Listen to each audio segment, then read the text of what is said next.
So let's start with this bit. So we have to okay, structure of transport issues. So generally we'll be talking about xylem and phylum, and the objective is relate the structure of xylem vessel elements, phylum sieve tube elements, and companion cells to their functions. Okay, so this will be about the structure, and then with the objective 7.2 is all about the mechanism it is. So mechanism involves transpiration as well as translocation. So everything बेटा will be there. ये सारे points उसी के उन्होंने सारे detail में दिए हैं. ठीक है, so we'll talk about that also. So let's begin with the chapter then. Okay. So basically दो parts हैं इस chapter के first part is just relating all of the structures, and then the second part is all of it like movement कैसे होती है plants में. Basically the function. ठीक है. So अच्छा, when we talk about कि बेटा plant need these basically transport systems, so main reason ये है because the smaller plants तो बेटा they can actually get the nutrients and water through diffusion. ठीक है, for example mosses. But if you have larger plants, they need these structures which can actually transport water, nutrients, ठीक है, to their cells. So they need specialized tissues for that.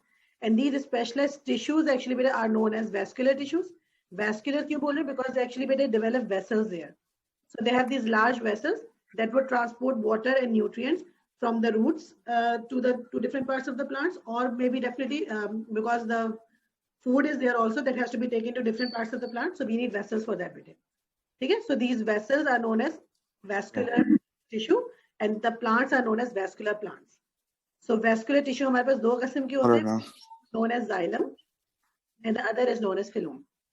Okay? So these are two structures that we are going to talk about. तो पहले हम इसका structure देखेंगे, then we'll see how they function. Is this clear? Okay, ma'am. Yeah, ma'am. अच्छा, अब when we talk about the materials, because with the plants, अगर हम बात करें बेटा, they're living thing, so they need to transport materials. ठीक है? So these are the materials they need to exchange. What do you think बेटा could be the reason carbon dioxide has to be exchanged in plant? Carbon dioxide का क्या role होता है plant में?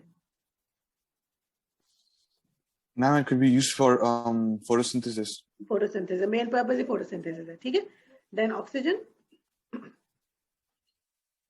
What about oxygen बेटा? Yeah, oxygen आएगा respiration के लिए. बिल्कुल, ठीक है.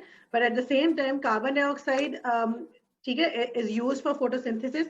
Byproduct oxygen है, ठीक है. So it's a byproduct also that can be released into the environment. But aerobic cellular respiration is also taking place in the plant itself. ठीक है. So we need these. Then definitely a bit of water. We need organic nutrients and we need inorganic nutrients as well. ठीक है. तो ये सारे materials हैं that actually बेटा have to be exchanged.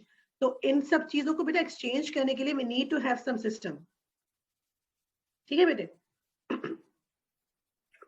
Yeah, ma'am. Okay. Okay. Now, ठीक है, अभी तो हम basically सिर्फ overview ले रहे हैं मेरे chapter का. So when we talk about the plant processes, these processes take place in the plant. Photosynthesis, yes, as you rightly said, बेटे, carbon dioxide is needed. Carbon dioxide plus water. ठीक है? Respiration, because the plant is a living tissue, तो aerobic cellular respiration होगी. They need ATP also. Active transport is also going to take place there, बेटे, because these materials, बेटे, as they are transported, so like we need ATP for that. So actively they are being transported. So these are the processes that are taking place in the plants. Photosynthesis भी हो रही है, respiration भी हो रही है, as well as active transport. Clear बेटे? All right. Okay. Yeah, तीन processes हैं. जी. So मैम inorganic और organic जो था उनके क्या process होंगे? बेटे organic में तो अभी आपके पास ये जो हम सुक्रोज वगैरह के आगे जाके बात करेंगे, तो ये सब फ्लो के थ्रू ट्रांसपोर्ट होंगे ना? Alright, ma'am. ठीक है. अच्छा, let's talk about these now बेटे, क्योंकि again बेटा I told you कि अभी हम सिर्फ overview कर रहे हैं. So the transport system that we talk about in plants, one is known as transpiration. ठीक है? It involves xylem vessels only. ठीक है? So transpiration या transpiration involves xylem vessels, और translocation जो है ना बेटा, it mainly involves the phylum. Or translocation is actually बेटा where we talk about movement of sugars. Or sugars will be better, make sure you're using the term sucrose. Okay? Don't use glucose. So the sugar that is transported is sucrose along with amino acid. All right, ma'am. So both of these better have to be used. And इनके लिए एक term हम use करते हैं बेटा, we call them assimilates. So assimilate जो होता है ना, it can be any organic compound. ठीक है? Okay. अब इस plant के अंदर particularly जिस organic compound की जरूरत है, that is sucrose, that is amino acids. ठीक है? assimilate can be any organic compound. Plants के case में it is sucrose as well as amino acids. ठीक है? So let's just talk about these. Transpiration क्या है? Movement of water molecules and dissolved mineral ions. So remember बेटा xylem की बात हम जब भी करेंगे we will not talk about water only. So it's also dissolved mineral ions as well. ठीक है? क्योंकि soil से जब water enter हो रहा है इसमें, so it's not just water. Nutrients भी soil के अंदर से enter हो रहे हैं. ठीक है? So it's water plus dissolved mineral ions. We have xylem vessels that will actually serve this purpose, and this is a passive process. So transpiration जो है ना बेटा, it is a passive process. इसमें कोई energy ऐसा use नहीं हो रही है. So it's a passive process. When we talk about translocation, now बेटा since this organic material has to be transported, ठीक है, and different parts of the plant need these. तो इसके लिए बेटा this process has to be actually बेटा active transport के through ये वाला process होगा. Is this clear बेटा? So translocation जो है ना, this is not a passive process. This is an active process. Because अगर food की source से synthesis हो रही है leaf में, ठीक है, और definitely बेटा अगर roots में हमें जरूरत है तो it has to be travel to the root. उसके लिए energy चाहिए. So translocation is an active process. Are these points clear बेटा? Okay ma'am. Ma'am amino acid जो है वो प्रोटीन्स के लिए होते हैं ना? बिल्कुल बिल्कुल. ठीक है, shall we move on? अच्छा, अब if you look at this diagram, बेटा basically simply whatever we have discussed right now, they have simply shown you बेटा कि this is the root, ठीक है, और root में से एक को उन्होंने आपको यहाँ enlarge करके दिखाया है. जी बेटे, क्या वो? Looking at this diagram, बेटे. So what they have shown you is the root. So you can see beta water uptake takes place near the root tips. So look at the direction. If you beta are able to follow the blue arrow here, this is actually beta see soil में water की concentration ज़्यादा है. So there is high water potential here. And if you recall the definition of water potential, so beta it usually beta flows from high concentration area to a low concentration area. So soil में अगर water ज़्यादा है beta, it will definitely flow inside this. क्योंकि root के अंदर you will have other solutes also. You have more solid potential here, or water potential अंदर कम होगा. So water will naturally better move inside, ठीक है, and then better look follow the arrow there, then it will go up, ठीक है. So xylem के through बेटा जब भी water ऊपर जा रहा है, it is always a one-way direction, ठीक है. वो एक ही direction में flow करेगा from the root to the other parts of the plant, ठीक है. So it can travel up, then बेटा it can travel laterally also because leaves are laterally there. ठीक है, then it will travel this. Okay, and then leaves के अंदर you can see leaves के अंदर बेटा we have these veins also. So ये mid rib में अगर flow करेगा, then बेटा like it can you can see with the direction. And finally बेटा this actually gets evaporated through the stomata. Stomata are the opening on the underside of the leaf. ठीक है, अब since बेटा this water is evaporated as a water vapor. And again बेटा use the term water vapor, सिर्फ water मत लिखना. ठीक है, this water vapor actually बेटा it leaves the because water liquid है. हाँ बिल्कुल. और water vapor gas है. बिल्कुल, क्योंकि हम evaporation की बात कर रहे हैं. तो again वो है ना छोटी छोटी चीजों का बहुत ख्याल करना है इसमें. अब अगर बेटा just imagine बेटा अगर if water leaves the plant now, so what do you think will happen here बेटे? What do you think will happen now if water has left? Deficit is going to be created. बिल्कुल. So मतलब कम हो जाएगा यहाँ पे कि पानी चला गया. हाँ, तो अब उसकी वजह से क्या होगा? पुल होगा because यहाँ पे like उससे थोड़ा सा पीछे पानी ज्यादा होगा, so एक kind of stream create हो जाएगी कि पाइप जैसे होता है कि पाइप से पानी आगे निकलते रहता है, इसलिए पीछे से पानी आ रहा होता है. बिल्कुल. लेकिन अगर एक जगह डेफिसिट क्रिएट हो जाएगा तो फिर वो उससे कवर अप करने के लिए पीछे से पानी आता रहेगा. This is what we call as transpiration. इसे transpiration stream कहते हैं. बिल्कुल, ठीक है. Good. Stream नहीं कहेंगे मैम. हाँ, और बेसिकली होता क्या है कि ये एक sort of एक कैपिलरी एक्शन होता है. जैसे स्ट्रॉ के अंदर अगर हम करो भी सकते तो वो एक ही डायरेक्शन में जा रहा है, ठीक है. एंड जनरली बेटा these are narrow. Exactly. ठीक है. So water enters the xylem, then it moves up, then it moves from the xylem to the leaf cell. Evaporation takes place through the air spaces, and then transpiration of water vapor through open stomata into the air. So this whole process, ठीक है. So general ये process बताया कि how is water transported in the plants. And remember बेटा a while back we talked about that this is a passive process, ठीक है. Passive है और वन वे. या मैम because ये naturally हो रहा है. बिल्कुल. Okay then. अच्छा, दिस इज अनदर. मैम ये वाला प्रोसेस जो था इसमें सॉइल के अंदर भी तो बहुत सारे होते हैं मिनरल आयंस, तो फिर वो लाइक वो उसकी तो कंसंट्रेशन ज्यादा कंपेयर्ड टू रूट्स, मतलब रूट्स के वो ज्यादा कंसंट्रेटेड है. बिल्कुल. देखो ऐसा होता है कि अगर आपके पास पहले न्यूट्रिएंट्स अंदर जा रहे हैं, ठीक है, when the nutrients are going in, तो न्यूट्रिएंट्स की वजह से क्या हो रहा है बेटा, solute potential is more inside now. If the solute potential is more inside, it means water potential कम हो गया. After that, what will happen? Okay. Water will flow in through osmosis. Are you getting it, Bede? So we're going to use active transport to put, squeeze in solutes. Very good. ताकि एक deficit like वो बहुत ज्यादा नमकीन create हो जाए जिसको फिर वो डाइल्यूट करने के लिए पानी सॉल्ट्स आएगा. Excellent. Good. Right? Okay. शाबाश. ठीक है. So what they have shown you here, बेटा अभी वही जो हमने सारी चीजें डिस्कस की, but the pink arrow that you're looking at, बेटा, what do you think, बेटा, this arrow is showing you? If you read, it's showing me. Yeah, ma'am. It was like phloem's translocation, something like that. Good. So overall water relations दिखाया, because water beta is taken up from the soil, it goes up. ठीक है. But then beta these sugars actually या food generally it is said that it is made in the leaves. ठीक है. और leaves में जब बनेगा भी तो it has to be transported to other parts of the plant also. So plant में it has to travel down also. Roots को भी तो energy चाहिए. ठीक है. तो this sucrose या sugar it has to go down as well. So they have shown you this direction down the phloem as well. ठीक है. So एक general overview आपको दिखाया कि overall ये sucrose और वो अमीनो एसिड्स दोनों एसिमिलेट्स के फॉर्म में दोनों आएंगे या फिर सिर्फ सुक्रोज आएगा? दोनों, क्योंकि रूट्स को भी तो ग्रो करना है ना. It is actually been known as a bulk flow. Bulk flow है मतलब वो एक ही साथ, मतलब अगर वो उसमें ज्यादा वाटर भी है क्योंकि वो अकेले सॉल्यूशन की फॉर्म में होता है ना. इट्स नॉट के जी वो शुगर के जैसे क्रिस्टल्स आ रहे हैं amino acid. So it is known as a bulk flow. Bulk flow बोलते हैं हम या उसको मास फ्लो बोलते हैं. ओके. ठीक है, because it travels together. Okay, so this is a general overview. और क्या ये वाटर का कुछ ऐसा नाम है? Like जो वाटर का वो like ट्रांसपिरेशन स्ट्रीम का कोई ऐसा एक्स्ट्रा नाम है बल्क फ्लो की तरह जो है? नहीं, वाटर में भी हम जनरली यही बोलते हैं, मास फ्लो बल्क फ्लो यही बोल रहे थे, मगर जनरली वाटर में इज ओनली वाटर, क्योंकि जाइलम के थ्रू सिर्फ वाटर मिनरल सॉल्ट्स जा रहे हैं. ठीक है. मगर क्योंकि अभी जाइलम का जब हम स्ट्रक्चर आके देखेंगे इट इज लाइक दैट कि allow other large particles to pass through, बस सिर्फ पानी उसके अंदर से गुजर रहा है. उसी की वजह से तो वो जब का ट्रांसपिरेशन स्ट्रीम की तुम बात कर रहे हो वो बेसिकली उसी वजह से. ठीक है. Okay, so let's talk about the structures first बेटा. This is what they have shown you cross section of a root. ठीक है. सो ये कि आपको नाम और सीक्वेंस पता होना चाहिए कि the first layer that we look at बेटा इज द एपिडर्मिस. ठीक है. Epidermis is a single cell layer.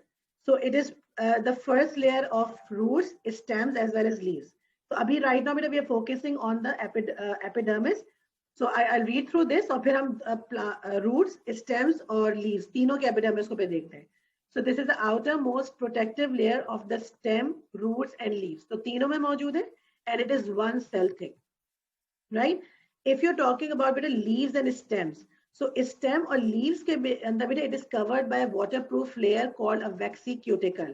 So can you think of like any reason के why would be this the case in case of like stem and leaves?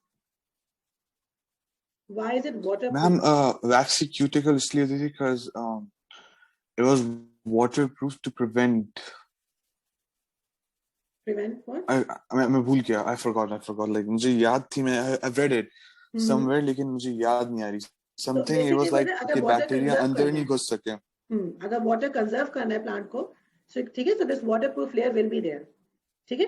अगर stomata के through like नहीं ज्यादातर leaves के अंदर stomata भी तो है ना. So if it is a waterproof layer, it will not allow the water to leave. ठीक है. अच्छा, then बेटा we will talk about, अभी हम सिर्फ epidermis तीनों की one by one discuss कर रहे हैं. ठीक है. If we talk about the leaves, बेटा leaves में जो epidermis है, it has two layers. We have upper epidermis and lower epidermis. And the lower epidermis contain the pores which has stomata. The singular is stoma.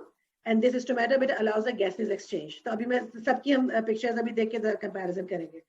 So outermost layer है protective layer and it is one cell thing. ठीक है. तो और जब हम leaves में देखते हैं तो लीव्स में बेटा we have two layers of stomata, sorry epidermis. एक अपर एपिडर्मिस है और एक लोअर एपिडर्मिस है.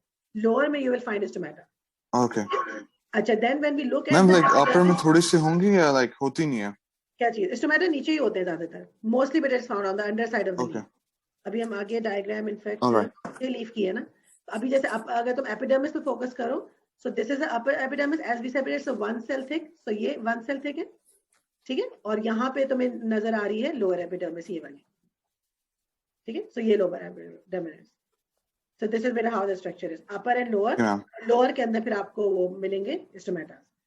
ठीक है. So this is the layer. ये लीफ में दिखाइए. ठीक है. अगर अब स्टेम में देखो बेटा, ये स्टेम का उन्होंने स्ट्रक्चर दिखाया तो वो अगेन द फर्स्ट लेयर. ठीक है. सो रूट्स और स्टेम में is this first layer. Leaf के अंदर बेटा it had upper and lower epidermal layer. Alright ma'am. ठीक है। अच्छा, दूसरा हम क्या कह रहे हैं, roots also have many extension that increase the surface area for absorption of water and mineral ions and these are known as root hairs. So again बेटा अब रूट के अंदर, so here they have shown you a root here, and if you look at the cross section here in this diagram, so here बेटा they have shown you root here। ठीक है।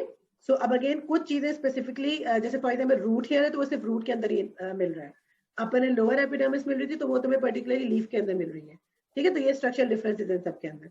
So this is the epidermis, ये root दिखा है, और root के epidermis के साथ you can see this root hairs. Is this clear बेटे अबाउट द एपिडर्मिस? क्लियर हो गया बेटे? Yes ma'am. ठीक है। अच्छा, अब सेकेंड स्ट्रक्चर जो हम पढ़ेंगे बेटे दैट इज पेरेन्काइमा। ठीक है। So parenchyma क्या? These are unspecialized packing tissue of stem, roots and leaves. It means that this again is going to be found in all these. The cells making up the tissue are thin-walled. They're metabolically active and they carry out many functions. So parenchyma की जब बात करें बेटा तो these are metabolically active cells. और क्या-क्या functions perform करें? Photosynthesis. They can store starch. They are providing support when turgid. And they have the air spaces also within the cells and this aid in diffusion of gases. ठीक है, so parenchyma, ठीक है, so you can think of leaves में parenchyma है तो it has this huge reason of it being there. ठीक है, roots में अगर है बेटे parenchyma तो roots का parenchyma forms the cortex. So अभी we'll look at the diagram now बेटे। तो roots में जो parenchyma it forms the cortex. I don't get like parenchyma है क्या? अभी मैं diagram में, हाँ पहले हम go through पहले फिर हम diagram देखते हैं। Okay. ठीक है, सो बेसिकली क्या है बेटा, unspecialized, they are not specialized tissue, unspecialized है, बट बेसिक इसका काम क्या बेटा, they actually sort of a packing material provide कर रहे हैं। ठीक है, so they are known as packing tissue. ठीक है, cells are thin walled but they are metabolically active and so many like functions are being taking place in that. Photosynthesis हो रही है, तो अगर photosynthesis हो रही है बेटा, so like it means definitely glucose बन रहा है, it is then being stored as a starch. ठीक है, it is providing support as well. ठीक है, क्योंकि अगर हम पैकिंग टिश्यू कह रहे हैं तो it is sort of providing support as well, and then they are saying it has air spaces also. ठीक है, क्योंकि अगर ऑक्सीजन या गैसेस डिफ्यूज भी हो रही है so they need air spaces. So all of these things are being done by the parenchyma. So roots के अंदर पेरेन्काइमा हम किस चीज को बोल रहे हैं? Tissue that forms the cortex. अभी we look at the diagram बेटा कि कॉर्टेक्स क्या है। Remember this is the part which is below the epidermis. हमने अपर लेयर पढ़ ली है, एपिडर्मिस पढ़ ली है, ये उसके नीचे का पार्ट है। ठीक है, सो रूट्स में कॉर्टेक्स कहलाता है, स्टेम्स के अंदर बेटे it forms the cortex and the pith. दो चीजें पेरेन्काइमा में स्टेम के अंदर है, कॉर्टेक्स एंड द पिट, ये दोनों चीजें स्टेम में है। और जब हम लीव्स के अंदर पेरेन्काइमा की बात करते हैं वी से it is the mesophyll layer. ठीक है, मीजोफिल का मतलब होता है, मीजो का मतलब होता है समथिंग इन द मिडिल। ठीक है, सो लीव्स में parenchyma is the mesophyll layer, right? So it is cortex and roots. अच्छा अभी ठीक है, बेटर है? इज इट बेटर नाउ बेटे? Yeah, better. ठीक है, तो रूट्स के अंदर बेटा it is just cortex. Yes ma'am, it's better. Stems में है कॉर्टेक्स प्लस पिट, लीव्स के अंदर है बेटा मीजोफिल। और मीजोफिल क्या है बेटा? मीजोफिल जब कि हम बात करते हैं these are specialized parenchymal cells. हमने ऊपर बात किया की थी कि generally when you talk about parenchyma they are unspecialized. ठीक है, but when you talking about roots sorry बेटे, लीव्स में जो मीजोफिल है it is made up of specialized parenchymal cells. And specialized क्यों कह रहे हैं बेटा? Because they're specialized for like photosynthesis and therefore they contain chlorophyll within the chlorophyll, right? क्योंकि definitely बेटा cells हैं तो cells के अंदर organelles हैं, इन cells के अंदर we have a chloroplast which contain chlorophyll. So there are two types of mesophil cell बेटा, एक pericyte mesophil कहलाता है और एक spongy mesophil है। So जो हमें air spaces नजर आते हैं which are generally बेटा they're in the spongy mesophil. So now let's look at the diagram और फिर अब तुम comparison करो। ठीक है, so let's look at this one. अब हम देखो बेटा, the first one that we saw बेटा was the epidermis, जो ऊपर की लेयर है। अब this part here बेटा is the cortex, यहाँ से यहाँ तक। Yeah ma'am. ये क्योंकि एक डायग्राम है doesn't mean it is empty but it contains cells there. ठीक है, but in cells का बेसिक हम क्या काम कर रहे थे बेटे? Generally but they are providing a packing tissue. Support भी दे रहे हैं। ठीक है, तो रूट्स के अंदर epidermis and then we have this much thick cortex. ठीक है, तो ये पूरा पार्ट कॉर्टेक्स कहलाएगा। तो अगेन अब एक सीक्वेंस अगर तुम्हें याद करना है कि भी क्या क्या चीजें, तो सबसे पहले एपिडर्मिस था, उसके बाद हमने अभी कॉर्टेक्स पढ़ा है रूट्स के अंदर। ठीक है, अच्छा ये रूट्स है। Let's look at the stem now. और स्टेम के अंदर देखो बेटा, स्टेम में जब कॉर्टेक्स होता है, स्टेम में रिमेंबर वी सेड कॉर्टेक्स है प्लस पिट, ये दो चीजें हैं रूट का पेरेन्काइमा, स्टेम का पेरेन्काइमा, ठीक है, कॉर्टेक्स प्लस पिथ। स्टेम में जो कॉर्टेक्स है बेटा, it consist of collenchyma and parenchyma, ठीक है, तो ये नाम आपको याद होने चाहिए। सो एपिडर्मिस की नीचे वाली लेयर है बेटा कॉलेनकाइमा। कॉलेनकाइमा देखो ये थोड़ी सी थिक तुम्हें नजर आई ना, इसमें जनरली थोड़ा सा इसमें ना लिग्निन होता है। लिग्निन बेटा इज अ लाइक कार्बोहाइड्रेट, ठीक है, that is actually a polysaccharide basically, ठीक है, that is secreted here. So this is known as collenchyma. उसके नीचे होता है पेरेन्काइमा एंड देन बेटा दिस, ये जो पिथ होता है ना, सेंट्रल स्ट्रक्चर है। सो अक्सर देखा होगा तुमने दरख्त के जब वो वुडी एरिया जब कट करके दिखाते तो सेंट्रली आपने देखोगे एक सर्कुलर स्ट्रो होता है, मगर वो थोड़ा सा डार्क ब्राउन इन कलर होता है। एंड देन वी हैव, तो अगर तुमने देखा हो कि दरख्त कटा हुआ जो होता है उस तरह करके लग रहा होता है। सेंट्रली एक चीज होती है, ठीक है, which is generally more dark in colour, that is known as the pith. अगर कभी वुडी ट्री का तुमने देखा हो उसको कट करके कहीं कहीं आते जाते कहीं बाहर देखा हो या बेसिकली, ठीक है, दैट स्ट्रक्चर नहीं किया। चलो वो देख लेना नेशनल ज्योग्राफी कोई, अभी मैं देख लूंगी गूगल में कुछ नजर आ जाती है डायग्राम तो, ठीक है। बट पिथ जो है ना, पिथ होता है वो सेंट्रली अरेंज होता है। तो और ये स्टेम में है, remember it is not there in the xylem, root में नहीं था ये, ठीक है, it is there in the stem. तो स्टेम में एपिडर्मिस है, ठीक है, cortex consist of collenchyma and parenchyma. तो ये आपको नेम अगेन बेटा याद रखना है, epidermis, then we have collenchyma, parenchyma, together these form the cortex, ठीक है। Along with that, beta, we have pith as well. So अभी हमने root का देखा cross section और हमने stem का देखा. Now let's look at the leaves बेटे. Leaves में जो हमारे पास parenchyma है, it consists of this palisade tissue. So बेटे ये पूरा palisade tissue है जो यहाँ तक आपको दिखाया हुआ है, और फिर दिखाया आपको spongy mesophyll. Spongy mesophyll में you can see बेटा air spaces, ठीक है, ये spongy mesophyll, ठीक है। So और यहाँ पे हम जब leaves की बात करते हैं बेटे, leaves में parenchyma specialized था, उसका एक reason था.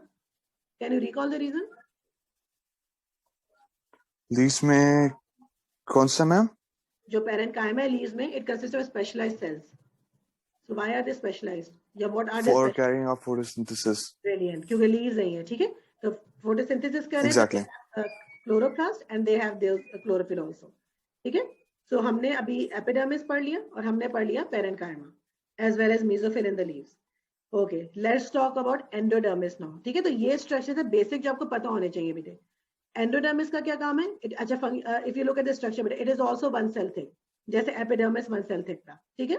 सो it is also one cell thick and it surrounds the vascular tissue in the roots and can be found in the stems. So endodermis, ठीक है, रूट्स का तो एक परमानेंट फीचर है बेटे, but it can be found in the stems, ठीक है। तो अब एंडोडर्मिस के अंदर हमारा वैस्कुलर टिश्यू होगा जो जाइलम एंड फिलोम है। So first layer क्या थी? Epidermis, then we had the parenchyma, और अब हम बात कर रहे हैं एंडोडर्मिस की। एंडो का मतलब ही बेटा इनसाइड होता है। So in roots, the endodermis cells contain a structure called a Casparian strip, and we'll talk about that also today. And this is only found in the roots. ठीक है? So this strip is known as Casparian strip, which help regulate the movement of water and ions into the vascular tissue. So अभी we'll look बेटा कि how water या minerals are transported across the cell. So Casparian strip का main purpose is there in the roots, और endodermis में जब हम बात करते हैं तो generally बेटा we talk about the roots. So endodermis is found in the roots बेटे, ठीक है, it is not there in the leaves. It can be found in the stems, ठीक है। और roots में क्या है बेटा? It has a structure known as Casparian strip. तो let me show you the diagram ताकि comparison कर लो बेटे। अब ये है बेटा endodermis, this layer, ये जो आपको ये blue outline यहाँ पे नजर आ रही है, this one, ठीक है। एपी का मतलब होता है टॉप, तो ये एपिडर्मिस थी ये वाली, ठीक है। एंडो का मतलब होता है इनसाइड, तो ये देखो एपिडर्मिस के बाद हमारे पास आया कॉर्टेक्स, ठीक है, और फिर हमारे पास आ रहा है ये आपके पास जो ब्लू कलर की नजर आ रही है, दैट इज एंडोडर्मिस। इसके अंदर जो रेड कलर की एंडोडर्मिस आ रही है ना, जो रेड स्ट्रिप नजर आ रही है, that is the Casparian strip. This red, ये कैस्पेरियन स्ट्रिप है, ये कैस्पेरियन स्ट्रिप है, ओके। और इसमें ये होता है और ये सिर्फ रूट्स में होगी, बिल्कुल, ये सिर्फ रूट्स में, ठीक है बेटे। तो ये आपको फिर याद रखना है कि it is there in the roots only, ठीक है। और ये एंडोडर्मिस के अंदर है ये लेयर, ठीक है, it is inside endodermis, alright, ठीक है, ओके। तो अब इसका आगे आगे सारा हम स्ट्रक्चर पढ़ेंगे अब डिटेल में सारा, ठीक है। अच्छा, देन बेटे पेरीसाइकिल क्या है बेटे? Pericycle is located between the endodermis and the vascular tissue. So again अगर दोबारा सीक्वेंस देखो, एपिडर्मिस था, फिर कॉर्टेक्स था, फिर एंडोडर्मिस है, एंडोडर्मिस के बाद जो अब आ रहा है बेटा दैट इज पेरीसाइकिल, ठीक है, and it is between the endodermis and the vascular tissue in the roots. So again बेटा remember it is there in the roots. ठीक है? It can be 1 to several layers of cell thick. So epidermis or endodermis तो 1 cell thick थे, but pericycle बेटा it can vary. So it can have 1 cell or it can have several layers of cell. In roots, new roots can grow from this layer. So basically this is the function for pericycle बेटे. New roots can develop from pericycle. ठीक है? Stems के अंदर बेटा this becomes specialized और stem में हम इसको pericycle नहीं बोलते, stem में we call it as sclerenchyma. ठीक है? Stems में we call it this sclerenchyma and this has dead lignified cells for strength. Lignified बेटा मतलब है it has इसमें lignin deposit हुआ है and lignin is a polysaccharide. Just like cellulose है बेटे, cell wall में cellulose होता है, it's there for strength. Similarly, lignin is also a polysaccharide that is deposited there. Clear बेटे? All right, ma'am. ठीक है? और रिमेंबर अभी हम सारी चीजें हम बात करें, अभी हम जाइलम के हिसाब से बातें कर रहे थे. ठीक है? सो हमने सबसे पहले क्या लिया थी? एपिडर्मिस, फिर कॉर्टेक्स, फिर एंडोडर्मिस, फिर पेरिसाइकिल. स्टेम में जो पेरिसाइकिल है बेटा we call it as sclerenchyma. Is it clear बेटे? स्ट्रक्चर्स क्लियर हो गए? ठीक है? और यहाँ चलो डायग्राम में, डायग्राम में तुम देख लो. तो पेरिसाइकिल बिल्कुल अब ये जो येलो लेयर तुम्हें नजर आ रही है दिस इज अ पेरिसाइकिल.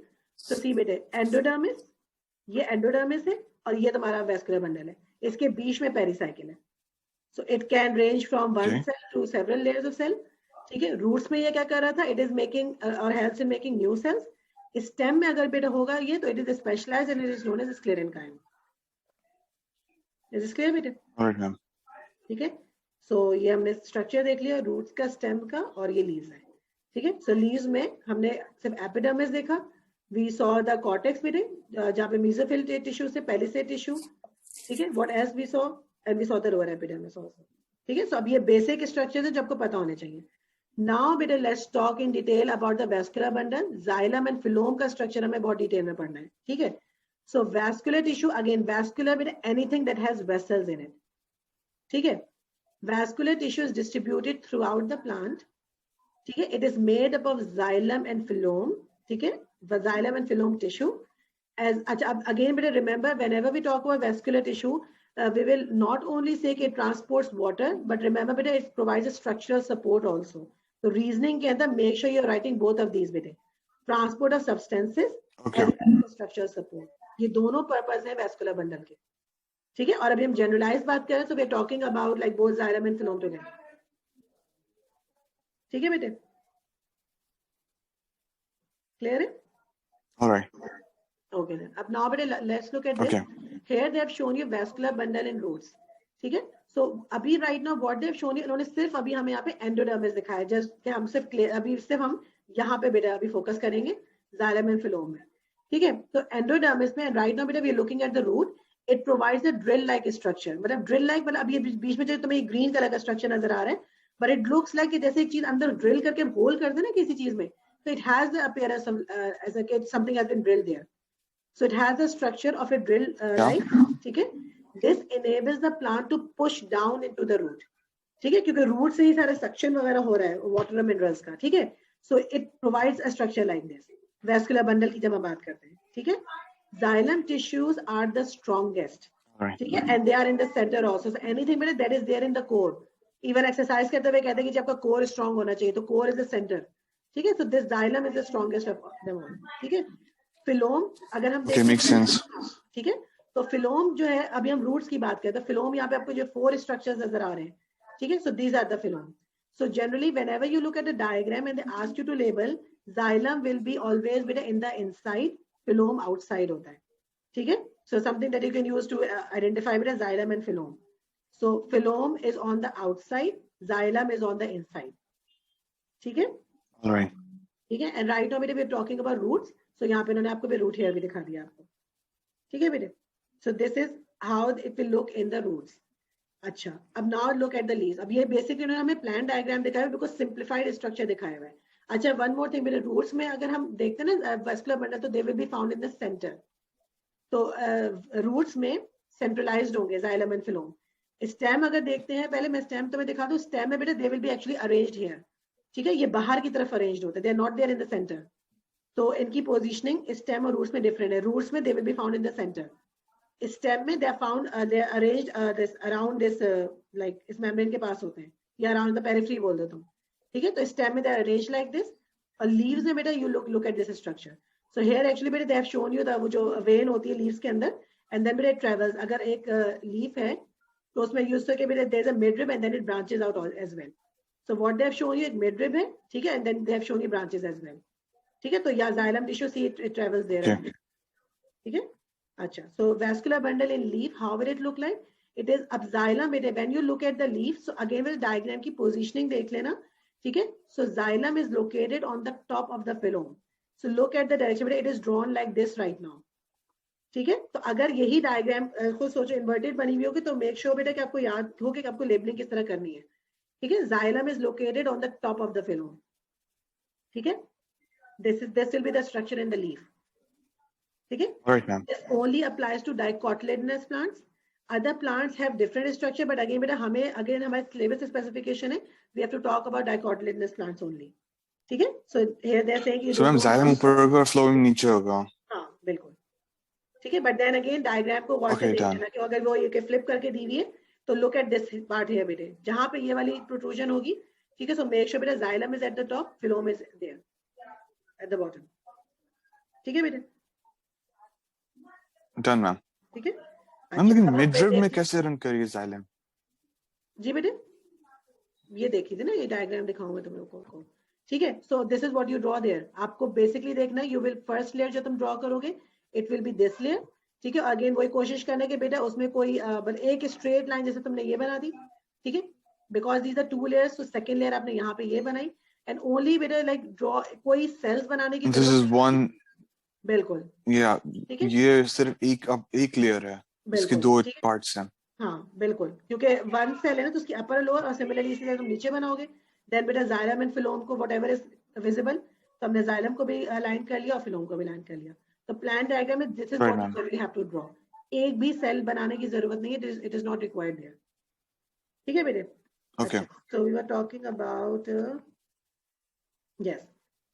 हाँ, अब स्टेम की जब हम बात करें बेटे तो अगेन जैसे हमने रूट्स में कहा था, xylem is located on the inside, ठीक है, फिलोम ऑन द आउटसाइड, ठीक है। और अभी वो in the non wooded plant, again बेटा दिस इज द स्ट्रक्चर। ये ही बेसिकली हमें दिया भी जाएगा अगर लेबल करने को होगा। तो रिमेंबर जाइलम हमेशा इन अंदर की तरफ ही होते हैं, ठीक है। सो जाइलम्स आर, तो यहाँ पे बिल्कुल ऑपोजिट है। वहां पे अब ऊपर था और यहाँ पे नीचे, लाइक हाँ वहां पे अपवर्ड्स था, यहाँ पे नीचे की तरफ है, लाइक इनवर्ड्स है। बिल्कुल। और यहाँ देखो तुम, जाइलम जनरली इनसाइड होता है, तो तुम्हें बस ये रखना कि जाइलम अंदर होगा, फिलोम बाहर की तरफ होगा, ठीक है। तो अगर तुम इस डायग्राम को भी देखो तो जाइलम अंदर की तरफ है, फिलोम बाहर की तरफ है, ठीक है। ओके, हाँ। और वो मैं वो दिखा सकती हूँ रूट वाला, हाँ इसमें भी अंदर की तरफ है। डन, ठीक है। और सिमिलरली जब तुम स्टेम को देखते हो तो स्टेम के अंदर भी देखो, जाइलम अंदर की तरफ फेस कर रहा है, फिलोम बाहर है, या ठीक है, अंदर की तरफ है, ठीक है। सो कैम्बियम हमें पढ़ना।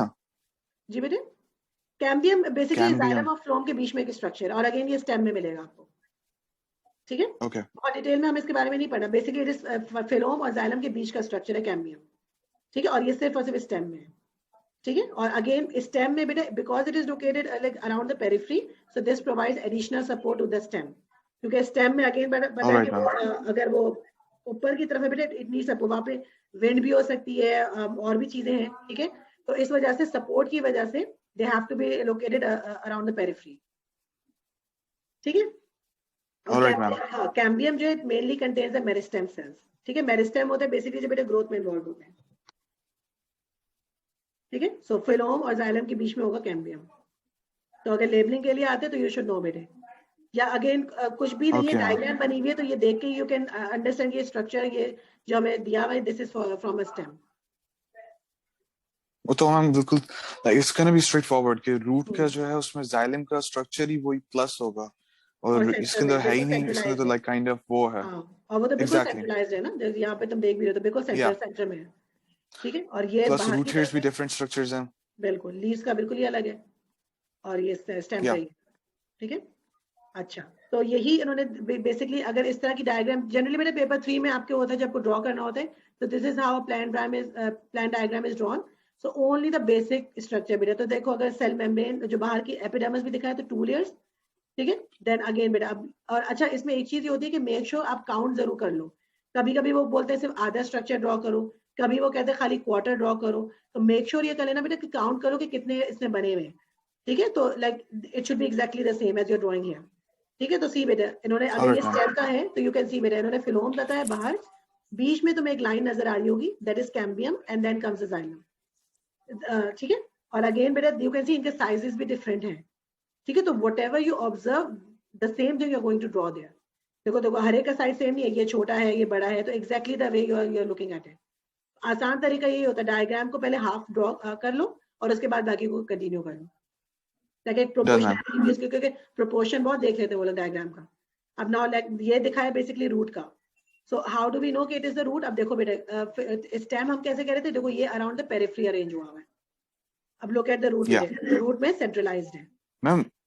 लेकिन इसमें जो लाइक काइंड ऑफ पता ही नहीं चल रहा, लाइक जो ट्रांसफर सेक्शन ऑफ रूट है उसमें जाइलम पता ही नहीं चल रहा। हाँ एक चीज नहीं, जाइलम ये जाइलम की ना वेसल्स बहुत बड़ी बड़ी होती हैं, ये जो बहुत बड़े बड़े तुम्हें नजर आ रहे हैं this is all xylem, this is how we identify, और है सेंट्रलाइज्ड। इसको हम इसलिए कहते हैं बिकॉज ये बिल्कुल पेरिफेरी पे इस तरह करके बन रहा है। ठीक है, तो अगर हम डिफरेंशिएट भी करें तो this is how the structure is like. ठीक है, और वो प्लान डायग्राम में डिफरेंशिएशन is के वो बड़े structures like kind of vascular bundles जो है वो बिल्कुल एज पे है स्टेम में। बिल्कुल ठीक है, तो ये जाइलम की ओके डन। बिल्कुल, और ये देखो ये लीफ है, तो लीफ का देखो किस तरह इन्होंने ड्रॉ किया है। ठीक है, ये वही स्ट्रक्चर है डन, यहाँ पे वही वाला पार्ट है। ठीक है, ओके अब इस केस में अगेन वही है फिलोम जाइलम एट द टॉप। ठीक है, अच्छा अब ठीक है, नाउ बेटा लेट्स टॉक अबाउट दीज, क्योंकि अब हम इनके स्ट्रक्चर अभी तो हमसे बेसिक करके क्रॉस सेक्शन देख रहे थे, but now let's talk about the structures and let me use this yes. ठीक है, so we have two system. अभी तक ये वो सिलेबस का पार्ट डी चल रहा है। हाँ ये क्वेश्चंस आते हैं ना, अभी करेंगे पास पेपर, तो they ask you about the structure of xylem, they ask you about the structure of phloem, phloem के साथ जो कंपेनियन सेल्स है तो they ask you detail about that. Even अभी जो पीछे हमने एपिडर्मिस और एंडोडर्मिस की है, तो क्वेश्चंस आ सकते हैं 2-3 मार्क्स। ठीक है, अच्छा so when we talk about the design of plant transport system, ठीक है, we know that it is different from mammals. Mammals में तो वी हैव हमारे पास आर्टरीज हैं, वेन्स हैं, कैपिलरीज हैं। प्लांट्स में बेटा वी हैव ओनली तो पूरे ह्यूमन बॉडी हो गई। बिल्कुल, so xylem, but you need to remember that what are these structures carrying. Xylem mainly carries water and inorganic salts, water and mineral, yeah, water and minerals salts as well. ठीक है, but it is from the roots to the parts above the ground. So xylem sap contains because ये one direction है, बिल्कुल only in one direction. ठीक है, while phloem जो है it carries and phloem assimilates बिल्कुल made by photosynthesis from the leaves to the other parts of the plant. At any one time, phloem sap can be moving in different directions. So phloem beta can go in different directions, but xylem जो है वो हमेशा unidirection होता है। ठीक है, वो एक ही डायरेक्शन में फ्लो करता है। ठीक है, so this was the basic about it. अच्छा xylem ऑलरेडी हम डिस्कस कर चुके हैं। रिमेम्बर बेटा हम xylem टिश्यू की बात कर रहे हैं, तो टिश्यू के अंदर different type of cells are there. ठीक है, हम लोग तो जनरली बात करते हैं xylem वेसल की through which the water is flowing या मिनरल्स आल्सो आर फ्लोइंग। ठीक है, बट xylem अब हम और डिटेल में जा रहे हैं। हाँ बिल्कुल, so what you need to, बस इसमें बेसिकली आपको नाम जहन में होने चाहिए। xylem फंक्शंस के बेटा 2 फंक्शंस हैं। सो फंक्शन बेटा आर बेसिकली टू कैरी क्या काम है, वाटर और मिनरल। ठीक है, फंक्शन सपोर्ट एंड ट्रांसपोर्ट। बिल्कुल, तो ट्रांसपोर्ट वो कर रहा है वाटर और मिनरल्स को, और वो क्या कर रहा है साथ साथ दूसरी क्या चीज बेटा कर रहा है, सपोर्ट करे, क्योंकि बीच में तो बीच की फाउंडेशन सबसे स्ट्रांग होनी चाहिए। बिल्कुल, सो xylem tissue contains vessel elements. So generally जब हम xylem की बात कर रहे थे ना, the one that is carrying the water and everything, तो वहां पे हम ज्यादा डिटेल में vessel elements को देख रहे होते हैं। ठीक है, it also has tracheids. ठीक है, so these are again different type of like cells there with it. It also has fibers and parenchymal cells. All these together are forming a xylem tissue. ठीक है, तो ये जब पूरा हमें xylem ऐसे this is the part that I don't get. क्या चीज कि ये पूरा ये पूरा पार्ट जो डायग्राम को सर्कल करी है, इसकी बिल्कुल आउटर लेयर जो है, जो इनर लेयर है, उससे हम शायद कहेंगे कि ये xylem ट्यूब एलिमेंट्स हैं, वेसल एलिमेंट्स हैं। बिल्कुल, ये देखो ना, देखो ये और इसके सराउंडिंग में ट्रैकाइड्स और ये वेसल एलिमेंट्स हैं। जैसे बात हम ये पूरा टिश्यू एक है, हम इसे एक इस सर्कल पार्ट को नहीं बोल सकते कि xylem है। तो this whole thing is this xylem tissue and it consist of all of these. So vessel elements are the one, ये जो हमें बड़े-बड़े सर्कल्स नजर आ रहे हैं। ठीक है, the one with the lumen, tracheids are the cells, उसके साथ साथ सेल्स होते हैं बट उसमें इतने बड़े ल्यूमेन नहीं होते। इवन तुम्हें यहाँ सेल्स नजर आ रहे होंगे जिसमें बीच में छोटे छोटे गैप्स नजर आ रहे होंगे, दीज आर द ट्रेकाइड्स बेटे। ठीक है, तो इनके वैसे इतने बड़े नहीं होते। फाइबर्स डेफिनेटली बेटे सपोर्ट के लिए फाइबर्स चाहिए। पेरेन्काइमा के लिए हमने बात क्या की थी बेटे, वो पैकिंग मटेरियल है। बट इफ यू रिकॉल हमने बात की थी पेरेन्काइमा की कि वो एपिडर्मिस है, उसके बाद कॉर्टेक्स है और उसमें पेरेन्काइमा है। पेरेन्काइमा रिमेंबर बेटा एपिडर्मिस में भी हो सकता है और नीचे एंडोडर्मिस में भी हो सकता है, because it is packing material. ठीक है, तो ये होगा, तो parenchyma will be there as well. So when you talk about vessel elements and tracheids, they are the cells that are involved in transport and water. So basically these two are involved in transport and water. ठीक है, vessel elements and tracheids. Sclerenchyma, again better remember specialized parenchymas are there. अभी हमने stems की बात की थी. Remember we talked about कि parenchyma specialized होंगे. So sclerenchyma fibers are elongated cells with lignified walls. ठीक है, that help to support the plant and these are dead cells. Dead cells का मतलब है इसके अंदर ऑर्गेनील्स नहीं होंगे, इसके अंदर न्यूक्लियस नहीं होगा, ठीक है, बट उनका स्ट्रक्चर मेंटेन होगा, ये बस सपोर्ट के तौर पे है। बिल्कुल बिल्कुल। like kind of इनका खत्म ही हो जाता है, like सारा kind of मैम इसमें लिग्निन होगा ना फिर, यहाँ लिग्निन है, लिग्निफाइड वॉल्स हैं। हाँ, क्योंकि जो सेल वॉल है, सेल वॉल में सेलुलोज है, तो सेलुलोज के क्योंकि सेलुलोज के ऊपर पे ही लिग्निन की लेयर बन जाती है। फॉर एग्जांपल अगर ये सेल फैक्ट ऐसी कोई एक्सप्लेनेशन तो नहीं है ना मैम? नहीं, इसकी यही डिटेल है। अगर ये सेल वॉल है तो इसके अंदर डिपॉजिट होना शुरू हो जाता है लिग्निन इस तरह करके, क्योंकि सेल जब डेड हो गया तो बेसिकली सेल वॉल का भी जो मेन फंक्शन है वो भी, और इसकी वजह से ठीक है। पेरेन्काइमा क्या करे, it is made up of thin walled cells used as packing, और वो कुछ आ नहीं सक रहा अंदर, तो लाइक फूड नहीं आ पा रहा। बिल्कुल बिल्कुल। सो वो इसीलिए पानी सिर्फ एक ही डायरेक्शन में फ्लो करेगा, और इसका मेन रीजन भी यही है। But if you remember water molecules जो होते हैं they have hydrogen bonds between them, और हाइड्रोजन बॉन्ड्स का रीजन क्या है बेटा, बिकॉज वाटर डाइपोल है, ठीक है, तो इट हैज लाइक इम्बैलेंस होता है पॉजिटिव और नेगेटिव चार्जेस का। So different water molecules make bond among themselves also. So हर एक के हाइड्रोजन और ऑक्सीजन के बीच में बॉन्ड्स बन जाते हैं। So this is the reason बेटा वाटर हमेशा पर एक ही डायरेक्शन में, एक and we call them cohesion forces, ठीक है। तो वो कोहेजन की वजह से water will flow together, like water molecules वो एक साथ स्टिक करके फ्लो करते हैं, ठीक है बेटे। So अभी we'll talk about this structure as well, ठीक है। So all these are making, एक साथ को लेके चलते हैं, लाइक सब लोग इन अ ग्रुप, बिल्कुल एज अ क्लस्टर, क्योंकि वाटर मॉलिक्यूल्स आपको पता है क्लस्टर्स में होते हैं, ठीक है। तो वो इसलिए वो क्लस्टर में इसी वजह से होते हैं because they have hydrogen bonds between them. अभी आगे भी मैं आपको डायग्राम दिखाकर क्लियर कर लूंगी, बट याद रखिए बेटा जाइलम के टिश्यू में ये सारी चीजें हैं, vessel elements and tracheids, sclerenchyma and parenchyma, ठीक है बेटे। ऑलराइट मैम, ठीक है। अच्छा, so xylem when we talk about it as a tissue बेटे, मेन काम क्या है, transport water in the stem and leaves of plants. So water and mineral ions are transported by xylem tissue. So this is just a recap. These substances move against gravity in a plant from roots to the leaves. Xylem vessels transport the water and ions, and they are very long tube-like structure and they are dead. And again बेटा इसका lumen भी बहुत पतला होता है.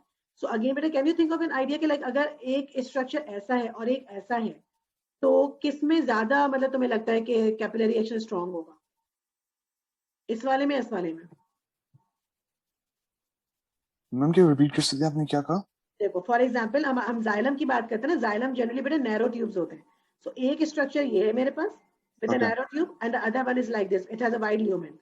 So what do you think बेटा capillary action की जब हम बात करते हैं वो ज्यादा किस में होगा, या वाटर जो है वो एक ही डायरेक्शन में किस में फ्लो करेगा, इधर या इधर? लेफ्ट वाले में, इस वाले में, ठीक है, क्योंकि वाटर मॉलिक्यूल जब उनको एक इतनी छोटी सी स्पेस होती है देन बेटा they move in one direction only. यहाँ पे ये होगा कि वो कोहेजन फोर्सेस ज्यादा स्ट्रांग करने में इतना ज्यादा हुआ तो एनर्जी ज्यादा लगेगी, यहाँ पे क्विकली बेटा दे विल मूव, ठीक है। देन व्हाट एल्स, एफिशिएंट होगा प्रोसेस, बिल्कुल। So these are known as vessel elements, ठीक है, and they are joined end to end. अभी हम पूरा स्ट्रक्चर इसका पढ़ेंगे बेटे। तो दीज आर नोन एज, ये जो ये होते हैं इनको हम वेसल एलिमेंट्स बोलते हैं। यहाँ पे ये जो बिल्कुल एम्प्टी आपको नजर आ रहे हैं वेसल एलिमेंट्स, ठीक है। बीच में तुम देखो यहाँ पे ये जो है जब हम बात करते हैं ट्रेकाइड्स भी हैं और पेरेन्काइमा भी है, तो वो सारी चीजें ये पूरा इन्होंने आपको जाइलम दिखाया है, ठीक है। End walls are absent. End walls का मतलब बेटा अगर एक सेल है प्लांट का तो जनरली बेटा they have this columnar structure and these are the end walls. तो यू कैन सी बेटा एंड वॉल्स, सेल वॉल है ये जो दिखाया ना this is actually lignin. Lignin किसी भी शेप में डिपॉजिट हो सकता है, इट कैन फॉर्म स्पाइरल्स, ठीक है, it can deposit along the walls as well. तो ये लिग्निन दिखाया है, but end walls are not there, ठीक है, they are completely absent in xylem. ठीक है, and it because of this uninterrupted flow of water occurs. So एक general overview basically कि जाइलम में हो क्या रहा है, ये अभी हमें दिखाया Alright, इन्होंने स्टेम का, और मैं क्यों कह रही हूँ स्टेम का, बिकॉज बेटा see epidermis cortex and they have used the term pith here, और यहाँ पे देखो तुम्हें कैम्बियम भी नजर आ रहा है, ठीक है. सो ये जो हमें जाइलम दिखाया उन्होंने, ये दिखाया फ्रॉम द स्टेम, ठीक है. क्लियर हो गया बेटे? Done, ma'am. Clear. Now let's talk about the structure.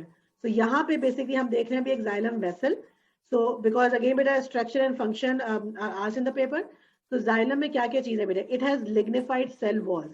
So xylems ठीक है when they are in the mature form. क्योंकि again बेटा जब xylem बनता भी है तो वो पहले definitely living cell ही होता है. Living cell के अंदर से आहिस्ता आहिस्ता contents खत्म होते हैं और फिर वो dead होता है, ठीक है. So xylem has the lignified cell walls and we are talking about the mature cells right now. Mature cells में you will see lignified cell walls. Function क्या? It adds strength to withstand the hydrostatic pressure. The hydrostatic pressure again बेटा क्योंकि वहाँ पे water सारा flow हो रहा है, so that vessels do not collapse and it is impermeable to water, as you said. ठीक है, तो ये हमें आपको नजर आ रही है, ये इसकी lignified walls हैं, ठीक है. So this is the cell wall, ठीक है, and you can see कि they're all lignified. अंदर की जो layer है ना, this is the lignin. अंदर जो तुम्हें लेना है, this is lignin deposited on it, बाहर वाली cell wall है, ठीक है. और लिग्निन अंदर की तरफ डिपॉजिट होता है. सो यू कैन सी बेटे यहाँ पे लिग्निन है, यहाँ पे लिग्निन है. इज दिस क्लियर बेटे? और ये है एंड प्लेट, कैसी बेटे ये एंड प्लेट से मतलब ब्रोकन है, यहाँ पर है और इधर है, अब देखो बीच में से टूट गई है. So these are broken end plates, ठीक है. So we saw use the term it has no end plates.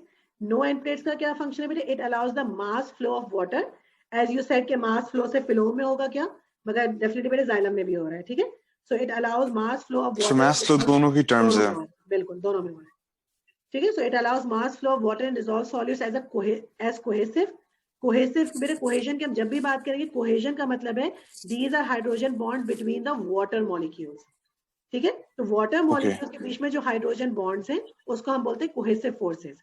मगर वही bonds जब water इस cell wall के साथ बना, क्योंकि अगर water flow हो रहा है बेटे तो water will be sticking to the surface also, वो लिग्निन के साथ भी अटैच हो रहा होगा, इसको हम बोलते हैं एडहेशन, ठीक है. सो एडहेशन का मतलब कि जब वाटर मॉलिक्यूल किसी सरफेस के साथ अटैच हो जाते हैं तब हम उसे बोलते हैं एडहेशन. और जब कोहेजन मतलब वाटर मॉलिक्यूल्स एक दूसरे के साथ अटैच, एक दूसरे के साथ बॉन्ड बना रहे हैं, ठीक है. Okay, so this one. अच्छा, then there is no protoplasm. Protoplasm मेरे सेल ऑर्गेनेल्स को बोलते हैं, ठीक है. मतलब उसके अंदर कोई हमें नहीं नजर आ रहा, न्यूक्लियस नहीं है, कोई ऑर्गेनेल नहीं है, तो नो प्रोटोप्लाज्म. और इसका रीजन क्या बेटा? अगर सेल के अंदर कोई भी चीज ऑब्स्ट्रक्शन के लिए मौजूद ही नहीं है तो इट विल एक्चुअली बेटा लाइक आपको बिल्कुल एक फ्री पैसेज मिल रहा है वाटर को पास कराने के लिए, ठीक है. तो it doesn't impede the mass flow of water and dissolve solutes and this is use the term transpiration stream as well, ठीक है. सो ये किस वजह से हो रहा है? Because there is no protoplasm there. Clear बेटे? ओके मैम, ठीक है. अच्छा, उसके अलावा बेटा when we look at the cell wall, there are pits in the wall as well and there are some parts in the cell wall which do not have lignin. तो यहाँ पे तुम देखो अगर जैसे ये सेल वॉल है तो बीच में देखो ये जगह ऐसी है, ठीक है. इस जगह देखो कोई लिग्निन नहीं है, बाकी यहाँ पूरा लिग्निन कंटिन्यू कर रहा है. फिर देखो लुक एट दिस पार्ट है, there is no lignin attached there, there is no lignin deposited. So there are some parts, ठीक है, we call them pits in the wall and these do not have any lignin. इसका reason क्या है बेटे? It allows lateral movement of water. क्योंकि अगर xylem flow कर रहा है बेटा, डेफिनेटली अगर स्टेम है और स्टेम के साथ लीव्स भी होंगे तो उसको लैटरली भी फ्लो करना है, ठीक है. So this allows lateral movement of water, ठीक है. And it also allows continual flow in case of air bubbles, क्योंकि एयर बबल्स डेफिनेटली बेटा बन सकते हैं वेसल्स के अंदर. सो वो इस एयर बबल्स बन जाएंगे तो it will flow laterally as well. तो उसकी जो भी उसकी movement है वो रुकनी नहीं चाहिए. So this is what these pits in the wall do and remember these are non lignified. Okay, then we have a small diameter of vessels and we just discussed that a while back बेटे. कि diameter जितना कम होगा, ठीक है, it will prevent the water column from breaking and assist with the capillary action, ठीक है. So this is the whole about the xylem vessels, ठीक है. अब हमने बात की थी बेटे xylem vessel में water transport में दो चीजें इन्वॉल्व थी. एक आपके पास ये vessel elements थे और दूसरे tracheids थे. vessel elements का ल्यूमेन मतलब बड़ा होता है और tracheids जो होते हैं ना बेटे, tracheids में diameter जो होता है वो मतलब और छोटा होता है, ठीक है. ट्रेकाइड्स का डायमीटर वेसल से और छोटा होता है. कभी हम डायग्राम में आगे देखते हैं. क्लियर हो गया बेटा स्ट्रक्चर बेसिकली जाइलम का? या मैम, ठीक है. अच्छा, अब यहाँ पे देख लो बेटे, ये जो तुम्हें इनलार्ज नजर आ रहा है, दीज आर द वेसल्स जिसके में अभी हम बात कर रहे थे, ठीक है, और इसके साथ जो तुम्हें ये छोटे छोटे नजर आ रहे हैं ना बेटा, दीज आर द ट्रेकियाइड्स, ठीक है, तो इनका ल्यूमेन वेसल्स के मुकाबले में छोटा है, and both of them are involve in the transport of water and salt, ठीक है बेटे। तो मैम ये ट्रेकाइड्स भी जो है इसके अंदर भी वाटर ट्रैवल कर रहा होगा या फिर ये बस लाइक काइंड ऑफ वेसल्स ही है ना, ठीक है, but vessels okay, are big, alright, ठीक है।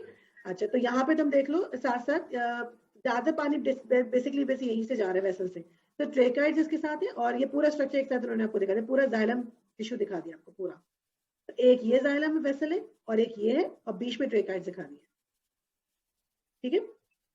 तो पिटेड ओके, एंड की जब हम बात कर रहे थे ना कि उसको लेटरली फ्लो करना है, तो लेटरली वो फ्लो करेगा, तो ये जो पिटेड सेल वॉज है ना, जैसे यहाँ पे देखो ये पिट है, तो वो इस सेल के थ्रू, फिर वो दूसरे सेल के थ्रू, फिर वहां पे पास कर जाएगा, ठीक है, ऑलराइट, ये चीज है, ये आपका पूरा जाइलम का स्ट्रक्चर है। ओके, एंड यहाँ पे बेटा वही डायग्राम है, but just have a look at how lignin is arranged. So the same बेटा सेल वॉल, ठीक है, अंदर की तरफ तुम्हें नजर आ रहा है लिग्निन, तो this is thick lignified wall. Some area you are looking at के बेटा वहां पे लिग्निन नहीं है, तो वी नो द रीजन के बेटा लेटरली ट्रेवल करना होगा वाटर को, ठीक है। Then you see it's a hollow tube, there is no cytoplasm and we call it as dead cell, ठीक है, क्योंकि सिर्फ और सिर्फ जो रिमेनिंग पार्ट है that is the cell wall, ठीक है।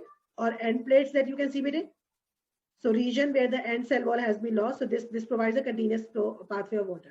और ये दिखाया लिग्निन बेटा, lignin can be deposited in different ways, तो या तो वो स्पायरली भी अरेंज हो रहे हैं, और बेटा वो साइड साइड सेल वॉल के साथ साथ भी अटैच हुआ होगा। तो यहाँ जैसे तुम देख रहे हो ना कुछ जगह पे गैप है, तो ये वो जगह होगी जैसे नॉन लिग्निन, जहाँ पे लिग्निन नहीं लगा हुआ, ठीक है, जिसको हम पिट्स कह रहे थे। क्लियर हो गया बेटे?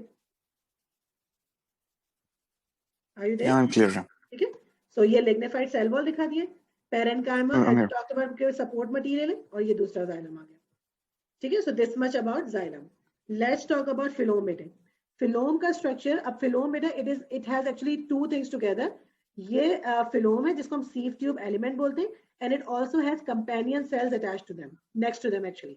कंपेनियन जस्ट एज कि जैसे फ्रेंड है, फ्रेंड आपको सपोर्ट कर रहा होता है, तो फिलोम के लिए जो बेसिक काम हो रहे हैं ना वो सारे कंपेनियन सेल्स कर रहे हैं। Let's talk about phylum first.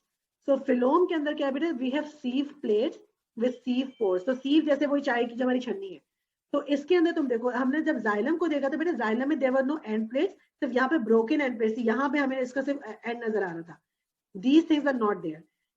इस फिलोम के अंदर क्या होता है, we have sieve plates, इसके अंदर pores बन जाते हैं, ये completely खत्म नहीं होती है, ठीक है। So end plates are like, उनके बीच में pores बन जाते हैं। So these are known as sieve plates with sieve pores। It allows a continuous movement of all the organic compounds, ठीक है। अब इस केस में क्योंकि ऑर्गेनिक कंपाउंड्स आपके साथ फ्लो कर रहे हैं सोल्यूशन बेटे, तो this will allow continuous flow for that. Secondly, cell wall बेटे, इसमें सिर्फ cellulose, there is no lignin there. जब हम जाइलम की सेल वॉल की बात कर रहे थे, there was cellulose as well as lignin, दोनों चीजें थी। जब हम फिलोम की बात करें, there is only cellulose. It strengthens the wall to withstand the hydrostatic pressure that move the assimilates। And assimilates क्या चीज है बेटे?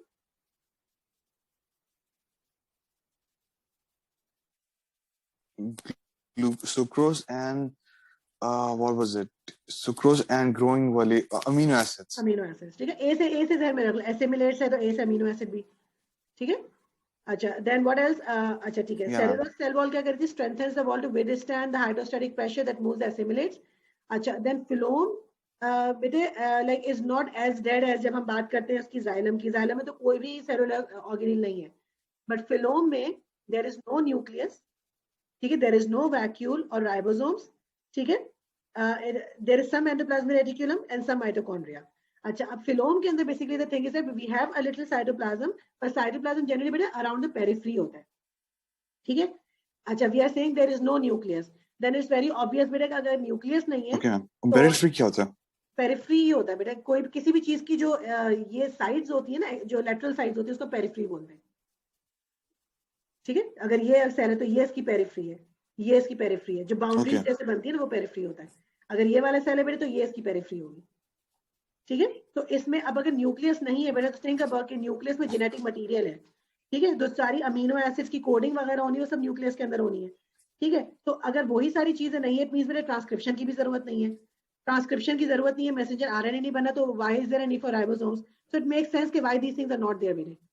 There is no nucleus, there is no vacuole or ribosomes in mature cells, but you will see some endoplasmic reticulum and some mitochondria. कुछ चीजें होंगी, ठीक है? Why, ma'am? क्योंकि बिल्कुल ये बिल्कुल डेड सेल नहीं है ना, जैसे जाइलम वाला जो सेल है वो बिल्कुल डेड है, it is not completely dead, ठीक है? Yeah. उसका रीजन भी है बेसिकली क्या है, जब हम बात करते हैं बेटा फिलोम की, फिलोम का काम क्या था, सुक्रोज या अमीनो एसिड को बेटा अगर वो ट्रांसपोर्ट करे, it needs energy for that. अगर वो बिल्कुल ही डेड होता तो माइटोकॉन्ड्रिया भी नहीं होते, तो एटीपी कहाँ से आता, ठीक है? तो दैट्स द रीजन बेटा we have some mitochondria there, मतलब बेसिकली वो एक्टिव ट्रांसपोर्ट के थ्रू ही वो यहाँ से सुक्रोज रिलीज होगा ना. Yes, ma'am. ठीक है? So because of this, बेटा it maximizes the space for translocation of assimilates. क्योंकि काफी सारी चीजें कम हो गई मेरे, तो स्पेस ज्यादा हो गया डेफिनेटली ट्रांसलोकेशन के लिए, ठीक है? ट्रांसलोकेशन का मतलब होता है बेटा एक जगह से दूसरी जगह, ट्रांस, ठीक है, और location. And it has a thin cytoplasm. हाँ, थिन साइटोप्लाज्म क्या करे, it reduces friction to facilitate the movement of the assimilates, क्योंकि cytoplasm itself is not watery but it is a jelly like structure, ठीक है? तो वो भी अगर थिन होगा तो it will reduce friction as well. So ये जनरल स्ट्रक्चर है फिलोम का. सो नाउ बेटा if you look at this diagram, sieve plate. Ma'am, like in thin cytoplasm, does it make sense कि cytoplasm thin कैसे, like cytoplasm की उसमें बस वो नहीं है kind of कि या jelly like consistency थी, लेकिन इसमें अब the thing is that ये ज्यादा पतली है. सेल ऑर्गेनीज है ही नहीं ज्यादा, क्योंकि जितनी तो थिक वो होगी ना बेटा, देखो द थिंग इज हमें सुक्रोज को यहाँ से एक्टिव ट्रांसपोर्ट के थ्रू अगर दूसरी जगह पे पहुंचाना भी है बेटे, तो कम से कम फ्रिक्शन होगी, कम तो डिफ्यूजन आसान हो जाएगी आपके लिए. वो जितना थिक होगा उसको डिस्टेंस ट्रेवल करने में उतना फर्क हो जाएगा. तो दी एडेप्टेशंस है ना, इसीलिए तो स्पेशलाइज्ड सेल्स है ये. ओके, ठीक है? तो इस तरह इसको हम पूरे को बोलते हैं बेटा सीव ट्यूब एलिमेंट. अब रिमेंबर ये एक सेल है पूरा, ठीक है, rectangular cell, but it is known as sieve tube element now because इसकी एंड प्लेट्स जो है बेटा they are now in the form of a sieve plate. तो ये सीव प्लेट्स है, okay. And then you can see इसमें जो particles आपको दिखाएं, this is what they have shown you as assimilates, ठीक है, and they are there in the form of a solution. और इस हॉलो स्ट्रक्चर को बेटा we are calling as a sieve tube. ठीक है? तो अभी हमने सिर्फ फिलोम पढ़ा, अब हम कंपेनियन सेल का भी स्ट्रक्चर पढ़ेंगे. इज दिस क्लियर बेटे? जी हाँ. ठीक है. अब ये स्ट्रक्चर जो है वो ये है कंपेनियन सेल का. So companion cell is complete cell, जैसे कोई भी प्लांट सेल होता है. तो it would have the nucleus, it would have other organelles as well. ठीक है? सो बेसिकली फिलोम के लिए जो सारे काम कर रहे हैं ना, वो कंपेनियन सेल कर रहे हैं. सो सोर्ट ऑफ बहुत ही अच्छा वाला बेस्ट फ्रेंड, क्योंकि फिलोम में बेटा अगर मतलब माइटोकॉन्ड्रिया एनर्जी चाहिए, काइंड ऑफ एक असिस्टेंट है, लाइक पर्सनल असिस्टेंट. बिल्कुल, इसीलिए बिल्कुल नेक्स्ट एडजेसेंट टू इट है, साथ साथ ही है. ठीक है? So it has nucleus, organelles, it provides metabolic support to the sieve tube elements and helps with the loading and unloading of assimilates.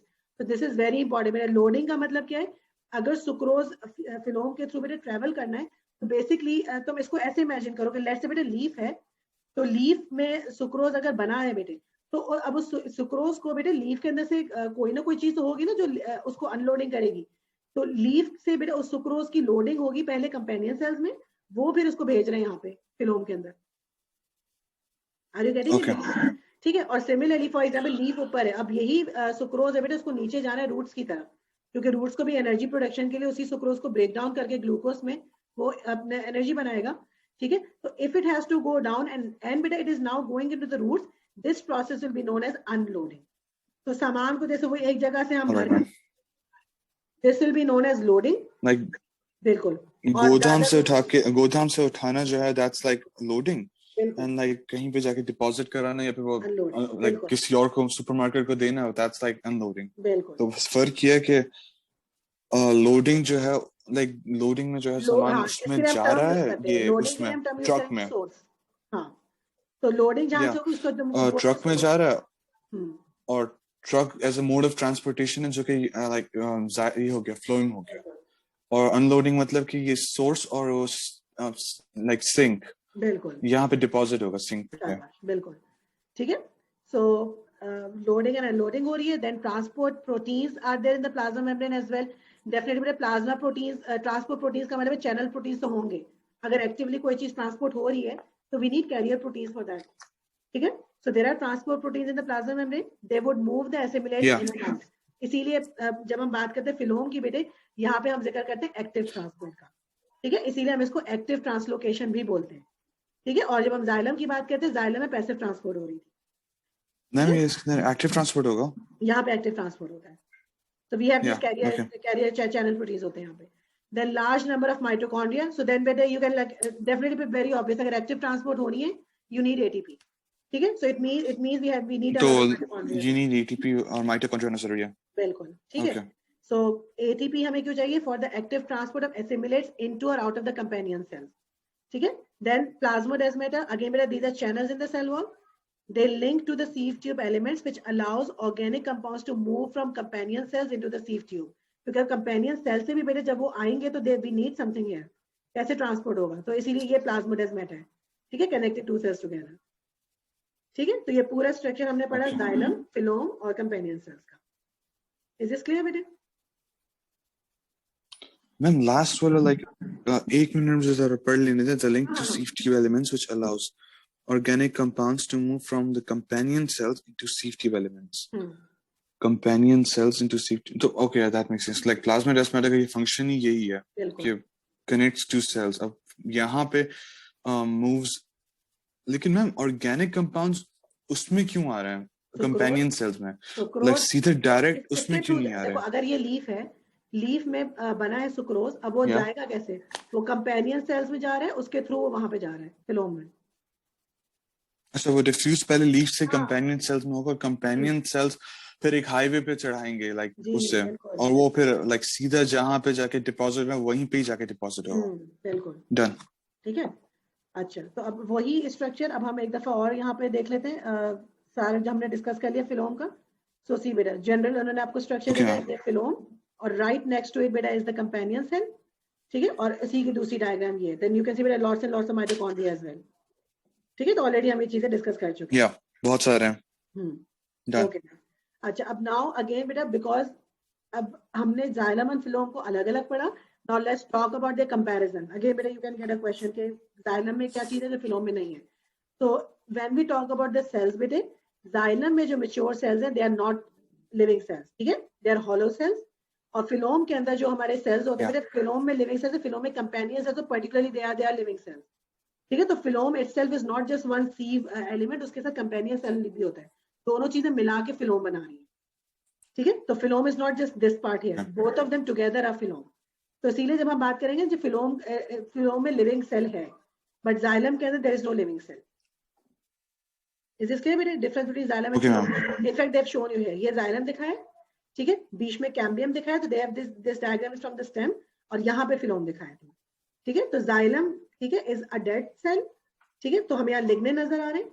ठीक है, देयर इज नथिंग देयर, मतलब कोई भी बीच में ऐसी चीज नहीं है कि जिसके थ्रू कोई भी क्या कहना चाहिए ऑब्स्ट्रक्शन हो चाहिए वाटर के फ्लो में. और यहाँ पे आपको नजर आ रहा है, तो ये सीव एलिमेंट है और 7 कंपेनियन सेल दिखाए यहाँ पे. ठीक है बेटे. Then if you talk about the substances transported, xylem transports water and mineral, और phloem transports organic compounds. So you can write assimilate. Assimilate is a good word to use, के basically अच्छा है कि आप ये वर्ड यूज करो. ठीक है. Then process of transportation, xylem में बेटा is known as transpiration, and remember it's a passive transport. Phloem में it's active translocation. ठीक है, active translocation है. अगर मुझे लीफ से अगर और ऊपर स्टेम में पहुंचाना है, उसके लिए भी एनर्जी चाहिए. लीफ से वो रूट में जाना, उसके लिए भी एनर्जी चाहिए बेटे. So this is active translocation. Direction of flow, xylem के अंदर बेटा it's one way, it's upwards from roots to leaves. और phloem में बेटा can be up and down. ठीक है, depends upon के source क्या है, सिंक क्या है. ठीक है. Then present walls, end walls जो थी जाइलम में, there were no end walls, so we can see बेटा completely hollow. ये बीच में लिग्निन है, मगर इसके अंदर फिलोम में बेटा end walls were there, but उनके बीच में सीव प्लेट्स बन गई थी. बट ऐसा नहीं है कि end walls खत्म हो गई थी, they are still there. ठीक है. और जब सेल वॉल का मटेरियल देखते हैं, xylem has lignin and cellulose both, और फिलोम में देयर इज ओनली उसके अंदर सेल्यूलोज है. बिल्कुल. ठीक है. So these are the structural differences between xylem and phloem. तो वो हमारा डन हो गया. ठीक है. Now for objective number 1, where they're saying draw and label from the prepared slides plan diagrams of transfer section of stem, roots and leaves of herbaceous dicotyledonous plants using Ipes graticule. So again, most of the thing is like you have to do it in the practical, but I'm actually attaching a video where you can see how these plant diagrams are actually made, right? So have a look at these, and it's better that you actually go through the structures first, and then you like try and attempt drawing these plant diagrams, right? So I'm just attaching a video with it. Okay, There are two types of drawings you need to make in paper 3. The first one is a plant diagram. It shows the distribution of tissue in a specimen. The second one is a detailed drawing. It shows cells and all the visible structures. Let's say you are given a slide or photomicrograph of a dicot leaf. This is how the plant diagram should look like. You have to use lines to show the different types of tissue that you can see in the specimen and their relative thicknesses. Don't worry if it's a weird looking specimen that you have never seen before. It might happen. Just use the shape, size and color of the cells to decide if they are the same type of tissue. Normally, there's only one or very few labels needed, so it's okay if you do not know the name of all the tissue in the specimen. Now I'm going to tell you the criteria to fulfill if you want to get full marks for your plant diagram. Number 1 is the quality of your drawing. Make sure all the lines are clear, sharp, fine, unbroken, and not ruled. Do not shade any of the layers no matter how darkly stained they are. Since this is a plant drawing, do not draw any cell at all. Number 2, the size of your drawing. You should use up more space provided. In another word, make your drawing as big as possible. In a marking scheme, there's usually one mark given for the measurement of your drawing. As long as you exceed the minimum measurement, you will get this mark. Number 3, the number of layers in your diagram. You should use low power objective lens while drawing a plant diagram, but you can always use the high power lens to check and differentiate the tissue. Of course, the best thing to do is to identify the tissue layers precisely, but it can be very difficult, especially when it's something that you have never seen before. If you are not sure whether an area consists of one or more than one type of tissue, go for the latter. According to the marking schemes, if you want to get this point, you usually have to draw more than a certain number of layers, so just draw more. Number 4, the relative thicknesses of layers. Use the eyepiece reticule or a ruler to compare the thickness of each layer. Then, show it in your drawing.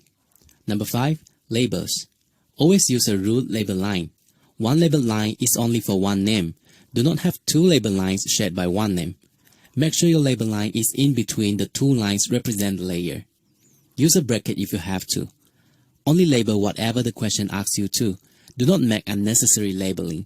Sometimes the question don't even ask for labeling. Just don't do it. This is a photomicrograph of blood cells.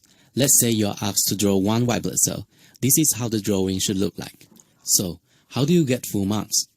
First, the quality of your drawing.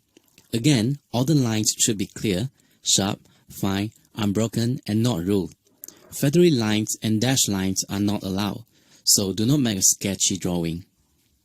Number 2, follow the instructions given. The question usually specifies the number of cells you need to draw. Do not draw more or less than the number. If you see the words adjacent cells, make sure the cells are touching, but they are not supposed to be overlapping. If you are drawing two adjacent plant cells, always check that you have 3 lines where the cells are touching. The middle line represents middle lamella. Number 3, the size of your drawing. You must use up most of the space provided. In the marking scheme, there is usually a minimum measurement your drawing has to exceed in order to get the mark. Number 4, show variations when you are drawing a few cells of the same type. It is impossible for the cells to be identical in real life, so in your drawing, show the difference between them in terms of shape, size, or orientation if you can see it. Number 5, the relative size of different structures. For example, if the nucleus of a cell is taking up more than half of the cytoplasm, you should show it in your drawing. Number 6, label only when you are asked to. Use a ruled label line and make sure it touches the structure you are labeling. Strictly use one line to one name. You can use bracket, but make sure it touches the structure as well. Okay, I'm going to take you through how to do a plan diagram, one last one. This time I've picked something that's probably totally unfamiliar to you. The image here is actually a cross-section of a root. This is a corn or maize root, but this is not something you're expected to be familiar with. So in this case you won't be asked to label structures, or at least not unless you've covered this in one of the later topics. So let's get into it. So in this case we're just doing a plan diagram. We're not labeling any of the tissues. So just going to show you how to do that. If you're unfamiliar with what the tissues are, how you know what to look for in terms of what to draw. So first off, we have got quite a circular structure, so I might start with drawing a circle. This makes planning the use of our space a lot easier, because once I've drawn that circle, everything else goes inside. So it's quite a nice one in that respect.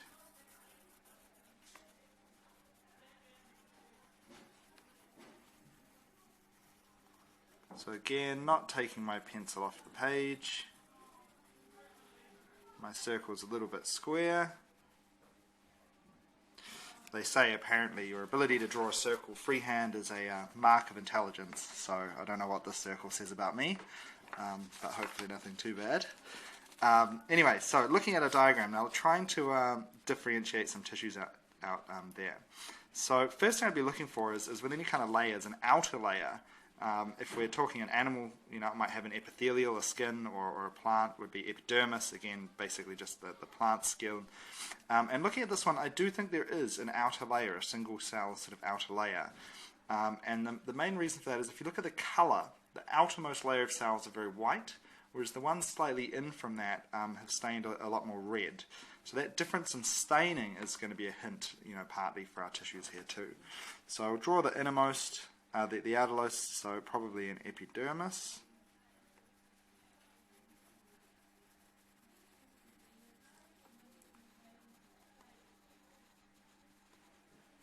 Okay, holding the pen, moving the hand.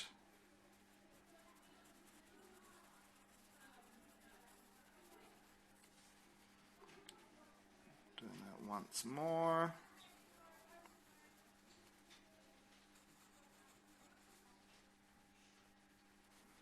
Okay, fantastic. So there's my epidermis. Now moving on to my other layers. So around the outside here, what I can see is there's some cells towards the outer edge which have stained very dark red, and moving towards the center, they're much less stained. Now there is arguably sort of a gradual transition there, so I could do a dotted line, or I could just do a slightly fainter line. But I think there's enough of a division there to essentially just draw a line. So let's do that.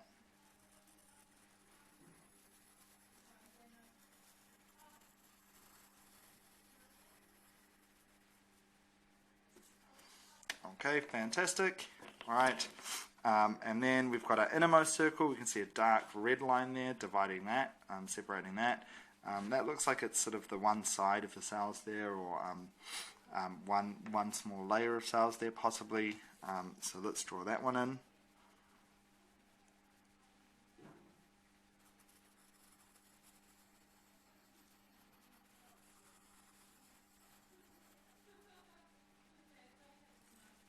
Okay, fantastic. Arguably we should make that a double layer, but it's very thin, and my diagram here is quite small to fit on the camera, so I think I might actually just leave that one. So let's go for the circular structures, these sort of large white circles. So 1, 2,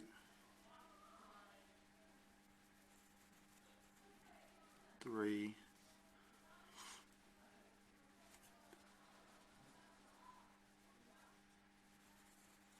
4, 5, 6, 7, 8. By the way, those are actually xylem. And then we can see there's again a difference in staining between the outer tissue there and the inner one. So just sort of following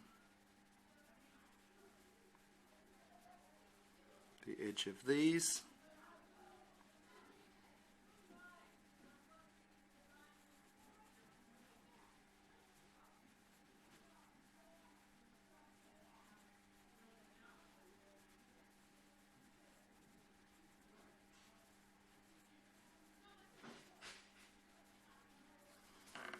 Okay, and then in the middle again the cells are a little different, so we might just try and indicate that.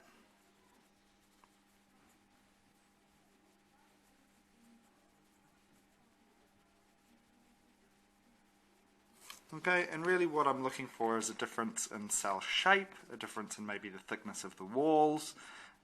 Here, maybe that's a little bit difficult to see, or a difference in staining, and that's probably here. You can see that quite clearly or quite obviously. So I think that would probably be it. Labeling structures here, you're really not going to be able to label something that's unfamiliar, and you won't be expected to. So if you're drawing a plan diagram, I think this would be a reasonable plan diagram for a picture like this. Cool.